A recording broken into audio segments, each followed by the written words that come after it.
আমরা এখন যাব বগুড়ায়, সেখানে আছেন সহকর্মী আতিকুর রহমান সোহাগ। আমরা সরাসরি যুক্ত হচ্ছি তার সঙ্গে।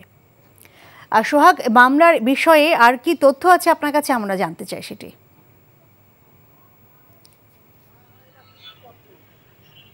জি লিনা, আপনি বলছিলেন যে আজকে বেলা 12টায় এই সদর থানায় এই যে মামলাটি হয়েছে, সাবেক প্রধানমন্ত্রী শেখ হাসিনা এবং আওয়ামী লীগের সাধারণ সম্পাদক ওবায়দুল কাদের সহ 101 জনকে আসামি করে।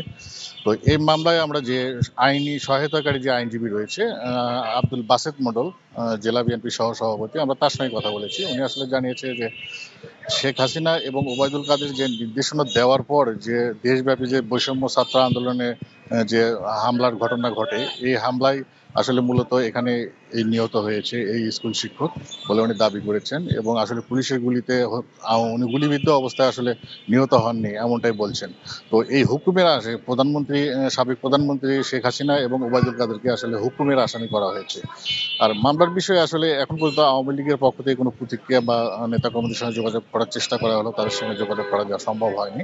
তো আর সর্বশেষ আমরা আসলে এই বিষয়ে আর কোনো তথ্য, আপাতত আর কোনো তথ্য আওয়ামী লীগের পক্ষ থেকে জানানো হয়নি বা তারা এখনো বিবৃতি দেয়নি। তো এই ছিল সর্বশেষ খবর লিনা। জানছিলাম বগুড়া থেকে শেখ হাসিনার বিরুদ্ধে মামলার খবর।